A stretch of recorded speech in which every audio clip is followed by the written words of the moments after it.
اب قحط کے سال شروع ہو چکے ہیں، یعنی 7 سال جو ہیں وہ فراوانی نعمت کے گزر چکے ہیں، ان کو اللہ تعالیٰ نے اسکپ کر دیا۔ اب قحط کے سال شروع ہو چکے ہیں، اور مصر ظاہر ہے اس وقت سب سے بڑی سویلائزیشن تھی، شام کے لوگ بھی وہاں آئے غلے کی تلاش میں، اور یوسف علیہ السلام کے بھائی بھی اس تکلیف سے گزر رہے تھے، اگرچہ وہ پیغمبر کی اولاد تھے، ان کے والد بھی زندہ تھے، لیکن ان زمانوں میں یہ نہیں ہوتا تھا کہ اوپر دیکھو تو سونا، نیچے دیکھو تو سونا، بقدر ایفرٹ اللہ تعالیٰ نے ہر چیز رکھی ہوئی ہے، سیدھی سی بات ہے۔ اعوذ باللہ من الشیطان الرجیم، بسم اللہ الرحمن الرحیم۔ وجاء اخوۃ یوسف، اور آئے یوسف علیہ السلام کے بھائی، ظاہر غلے کی تلاش میں پہنچ گئے الٹیمیٹلی وہاں تک۔ یقیناً اس میں چیزیں سکپ ہیں، یوسف علیہ السلام کو اللہ تعالیٰ نے وحی کے ذریعے بتا دیا ہوگا کہ اس طرح آپ کے بھائی آ رہے ہیں، ورنہ اتنی بڑی پوسٹ کے اوپر جو بیٹھا ہوا شخص ہے اسے نچلے کے معاملات کا اتنا آئیڈیا نہیں ہوتا کہ کون لوگ غلہ لے کے جا رہے ہیں اور کس کس ملک سے آ رہے ہیں۔ ایک اجمالاً تو تعارف ہو سکتا ہے لیکن اسپیسیفکلی ایسا نہیں۔ تو یقیناً یہ to cut the story short, اللہ تعالیٰ نے اس چیز کو سکپ کیا ہے، اس کے پیچھے وہ ساری کی ساری چیزیں شامل ہوگی کہ یوسف علیہ السلام کو اللہ تعالیٰ نے بتا دیا ہوگا اور انہوں نے ڈیوٹی لگا دی۔ ان دنوں میں تو شہروں کے گرد فصیلیں ہوتی تھیں اور دروازوں کے ذریعے لوگ انٹر ہوتے تھے، پورا انٹری کا ریکارڈ ہوتا تھا۔ تو یوسف علیہ السلام نے وہاں بتا دیا ہوگا یقیناً کہ اس طریقے سے جو لوگ آئیں گے شام سے تو مجھ سے ان کی ملاقات ضرور کروانی ہے، اور یہ بڑے اچھے طریقے سے انہوں نے وہ ڈرامہ سیریل جو فلمائی ہے ایران والوں نے، اس میں سب کچھ دکھایا۔ فدخلوا علیہ، بس وہ داخل ہوئے ان پر، فعرفہم، تو یوسف علیہ السلام نے تو انہیں پہچان لیا کہ یہ میرے بھائی ہیں، وہم لہ منکرون، لیکن وہ آپ کو پہچان نہ سکے۔ اب میرا معصومانہ سوال ہے کہ یوسف علیہ السلام کے بھائی ڈبل صحابہ ہیں، یوسف علیہ السلام کے صحابہ بھی ہیں اور یعقوب علیہ السلام کے، اس سے بھی بڑھ کر پیغمبر کی ڈائریکٹ اولاد ہے، اس کے باوجود وہ نہیں پہچان سکے کہ یہ سامنے جو عزیز مصر کے عہدے کے اوپر فائز ہے شخص، یہ ہمارا بھائی ہے۔ تو پھر ہم کیوں نہ کہیں کہ بابد شاہی کوئی نہیں، جو کہتے ہیں دلوں کا حال جان لیتے ہیں، یہ ہو جاتا ہے وہ ہو جاتا ہے، کچھ بھی نہیں ہوتا میرے بھائی، جب تک اللہ تعالیٰ وحی کے ذریعے پیغمبر کو نہ بتائے انہیں نہیں پتا چلتا، باقی لوگ تو پھر آپ چھوڑ دیں۔ وَلَمَّا جَهَّزَهُمْ بِجَهَازِهِمْ، اور جب یوسف علیہ السلام نے ان کے لیے خوراک کا پورا بندوبست کر دیا جس کے لیے وہ لوگ آئے تھے، قال اتونی بأخ لکم من ابیکم، تو انہوں نے کہا، اب ظاہر اس میں to cut the story short ہے، یقیناً انہوں نے کانفیڈنس بحال کیا ہوگا، ان کی پوری رودات سنی ہوگی کہ بھئی ماشاءاللہ اتنے بھائی ہو تم، تو کہاں سے آئے ہو، انہوں نے بھی آگے تعارف کروایا ہوگا، تو اس سے سارے کے سارے معاملات آگے چلے ہوں گے۔ یوسف علیہ السلام نے فرینکنس شو کی، ورنہ ڈائریکٹ وہ کرتے تو کسی بیوقوف آدمی کو بھی اگر یہ بات کی جائے تو اس کے کان کھڑے ہو جائیں گے کہ بھئی اس کا کیا لینا دینا ہمارے اس بھائی کے ساتھ جسے ہم چھوڑ کے آئے ہیں۔ تو بڑے پلان کے ساتھ یوسف علیہ السلام نے اس کو مینج کیا، لیکن وہ تفصیلات قرآن میں بیان نہیں ہوئی، کیونکہ قرآن کا مقصد کسی کی بایوگرافی ٹائنیز ڈیٹیل تک بتانا نہیں بلکہ اس سے مورل لیسن حاصل کرنا ہے، لہٰذا یہ مسنگ لنکس قرآن حکیم کے اندر موجود ہوتے ہیں، آپ مختلف واقعات کے اندر دیکھیں وہ موجود ہوتے ہیں۔ اسی طرح کے مسنگ لنکس جب احادیث کے اندر آتے ہیں تو منکرین احادیث ان کے اوپر تان کرنا شروع کرتے تھے،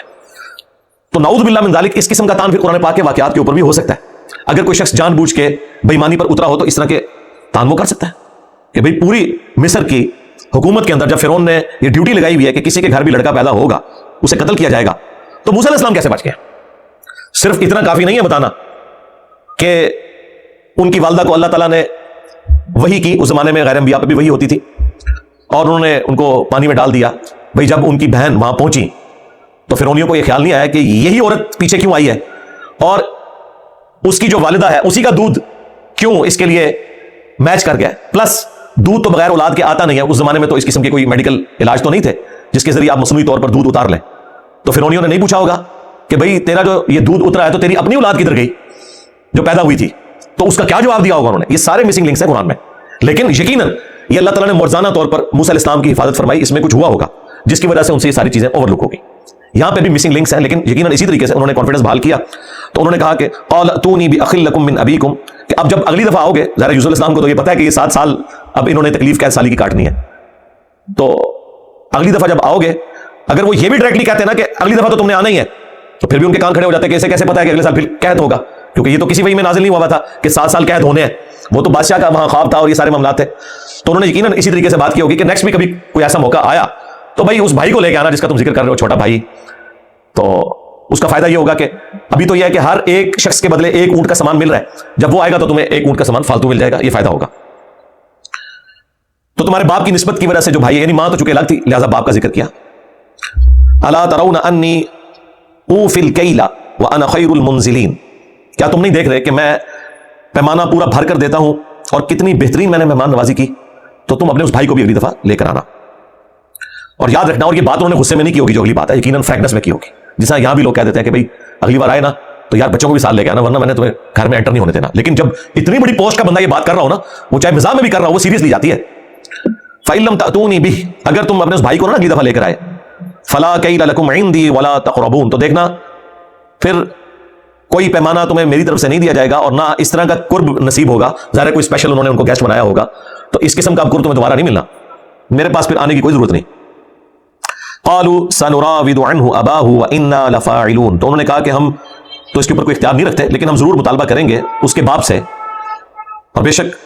ہم اس کے اوپر اپنی پوری جو زور لگانے والا معاملہ ہے وہ کر دیں گے, باقی ابا کی مرضی. اب دیکھیں کہ ابھی بھی وہ اسے اس طریقے سے آن نہیں کر رہے, اور دیکھیں بات کرنے کا انداز کیا ہے کہ اس کے باپ سے بات کریں گے. کہنا تو یہ چاہیے تھا کہ اپنے ابا سے بات کریں گے, ان کا باپ نہیں تھا, لیکن اس سے اندازہ ہو رہا ہے کہ اس کو بھی انہوں نے کوئی ایکسیپٹنس نہیں دی تھی کہ ٹھیک ہے اس کے ابا سے بات کریں گے. اس کا ابا تمہارا ابا ہے نا, جواب تو یہ ہونا چاہیے تھا کہ ٹھیک ہے ہم اپنے ابا جی سے پوچھیں گے اور اپنے بھائی کو لے کے آئیں گے. یہ ایک جملے کے اوپر اگر آپ غور کریں تو آپ اس زمانے میں پہنچ جائیں گے. یہ چھوٹے چھوٹے جو الفاظ ہوتے ہیں یہ بہت بڑا فرق ڈال دیتے ہیں. وقال لفتيانه جعلوا بضاعتهم في رحالهم, اور یوسف علیہ السلام نے اپنے جو وہاں پر غلام تھے جو اس خدمت کے اوپر مامور تھے ان سے کہا کہ یہ جو کچھ ساز و سامان ساتھ لے کے آئے جس کے عوض انہوں نے غلہ خریدا ہے گندم, واپسی پر ان کو بتائے بغیر وہی جو گندم کی بوریاں ہیں ان کے اندر ان کا وہ سارا سامان رکھ دینا. اس زمانے میں بارٹر سسٹم ہوتا تھا,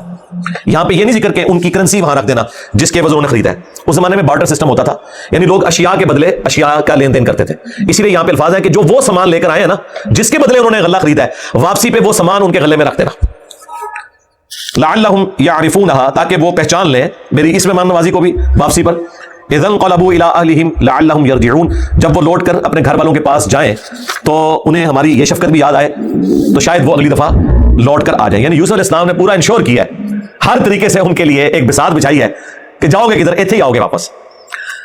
فلما رجعوا الى ابیہم, بس جب وہ لوٹے اپنے باپ کی طرف, قالوا یا ابانا, انہوں نے کہا اے ابا جان, منع منا الکیل فارسل معنا اخانا, اے ہمارے ابا جان ہم سے تو وہ غلہ روک دیا گیا ہے, یعنی ہمیں یہ دھمکی لگائی گئی ہے کہ اگلی دفعہ ہم اپنے بھائی کو نہ لے کر گئے تو ہمیں غلہ نہیں ملے گا. یہاں تک کہ بنیامین جو یوسف علیہ السلام کے بھائی تھے ماں کی طرف سے بھی, ان کو آپ ہمارے ساتھ نہیں بھیجتے. وَإِنَّا لَهُ لَحَافِظُونَ, اور بے شک ہم اس کی حفاظت کرنے والے ہیں. اب یہ جملہ جب انہوں نے بولا ہوگا اس کے اوپر یعقوب علیہ السلام کے چہرے پر کیا ناگواری آئی ہوگی, اس کا اندازہ کون کر سکتا ہے. بہرحال اللہ تعالیٰ نے یعقوب علیہ السلام کا جواب نقل کیا. قال هل آمنکم علیہ الا کما امنتکم علی اخی, انہوں نے کہا کہ اچھا میں تمہارے اوپر اسی طریقے سے اعتماد کر لوں اس بیٹے کے بارے میں بھی جس طرح کہ اس کے بھائی کے کیس میں ہوا تھا اس سے پہلے, یعنی یوسف علیہ السلام. آج کی لینگویج میں اسے عموماً کہا جاتا ہے ٹونٹ کرنا, میڑا مارنا. ہاں اردو ایک کام ایسی نا, اس کا مطلب ہے جہاں پہ ضرورت پڑے نا وہاں پہ آپ کسی شخص کی پرانی غلطی کو ہائی لائٹ کر سکتے ہیں, اور یہ ہوتی ہے تنقید برائے اصلاح, اور یہ سنت ہے پیغمبر کی. لہٰذا ہم بھی جب کبھی اپنے اسٹوڈنٹ سے کہنا کہ بھائی یہ پچھلی دفعہ جو تم نے کام ڈالا تھا نا, آندھا کیمرے کو احتیاط سے لگانا ہے, آڈیو اس کی صحیح طریقے سے ریکارڈ کرنی ہے, اس وقت یہ ہو گیا تھا, تو انہیں برا نہیں ماننا چاہیے بلکہ انہیں یعقوب علیہ السلام کی سنت سمجھ کے قبول کر لینا چاہیے. اور ظاہر ہے کہ انسان لرن کرتا ہے ان چیزوں سے. جس طرح تم نے اس کے بھائی کے ساتھ کیا تھا اسی طریقے سے اب میں اس کے معاملے میں بھی تم پر اعتماد کر لوں. فاللہ خیر حافظا وہو ارحم الراحمین, اور بے شک اللہ ہی بہتر حفاظت فرمانے والا ہے اور وہ سب سے بڑھ کر مہربان ہے. دیکھیں پیغمبر کتنے گاڈ اورینٹڈ ہوتے ہیں, اگر کوئی تکلیف بظاہر مخلوق کی طرف سے بھی اٹھانی پڑی ہے تو اسے تقدیر کی طرف منسوب کرتے ہیں کہ یقیناً اللہ تعالیٰ بہتر حفاظت فرمانے والا ہے. اگر اللہ کی اس وقت مرضی ہوتی تو مجھے یوسف اسی وقت مل جاتا, یقیناً اللہ تعالیٰ کی کوئی حکمت ہوگی جو یہ سارا معاملہ ہوا. اب اگلی قسط اس کی آنے والی ہے, وہ یہ کہ ابھی تو انہوں نے صرف یوسف علیہ السلام کے اخلاق کا ذکر کیا اور انہیں نہیں